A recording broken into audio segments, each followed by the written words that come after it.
தற்போது கிடைத்த அண்மை செய்தி. சென்னை கோவிலம்பாக்கத்தில் உள்ள குடோனில் இருந்து 995 கிலோ குட்கா பொருட்களை போலீசார் பறிமுதல் செய்துள்ளனர். கூடுதல் விவரங்களை செய்தியாளர் சுப்பிரமணியன் வழங்க கேட்கலாம். வணக்கம் சுப்பிரமணியன், இந்த குட்கா பறிமுதல் குறித்த கூடுதல் விவரங்கள்.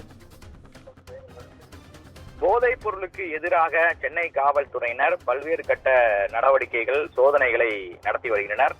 அதன் ஒரு கட்டமாக சென்னை மடிப்பாக்கத்தில் இருக்கக்கூடிய ஒரு பழக்கடையில் பழத்திற்குள் குட்கா பொருட்களை மறைத்து வைத்து விற்பனை செய்வதாக மடிப்பாக்கம் போலீசாருக்கு தகவல் கிடைத்தது.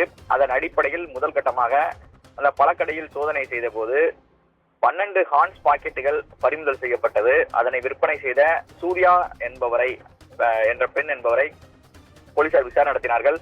இந்த தடை செய்யப்பட்ட போதைப் பொருள் எப்படி கிடைத்தது என்பது தொடர்பாக விசாரணை நடத்திய போது காமராஜர் தெருவில், அதாவது மடிப்பாக்கம் காமராஜர் தெருவில் வசிக்கக்கூடிய கௌதமி என்பவரிடம் தான் இதை வாங்கி விற்பனை செய்து வந்ததாகவும் தெரிய வந்தது. இதையடுத்து கௌதமியுடைய வீட்டில் சோதனை நடத்திய போது 19 கிலோ குட்கா பறிமுதல் செய்யப்பட்டது. அது தொடர்பாக விசாரணையும் நடத்தினர்.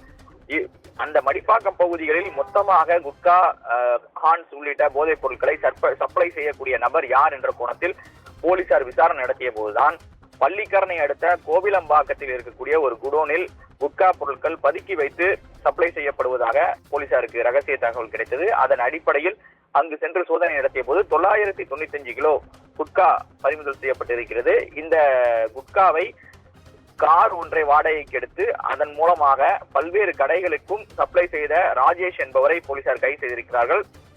கைது செய்யப்பட்ட அவரிடம் இன்று விசாரணை என்பதும் மேற்கொள்ளப்பட்டு வருகிறது. பெங்களூரில் இருந்து இவர் குட்காவை கடத்தி கொண்டு வருவதும் இதற்கு உதவியாக இன்னும் சிலர் இருப்பதாகவும் தகவல்கள் தெரிய வந்திருக்கிறது. அது தொடர்பாக போலீசார் தொடர்ந்து விசாரணை நடத்தி வருகின்றனர். உங்கள் விவரங்களுக்கு நன்றி சுப்பிரமணியன்.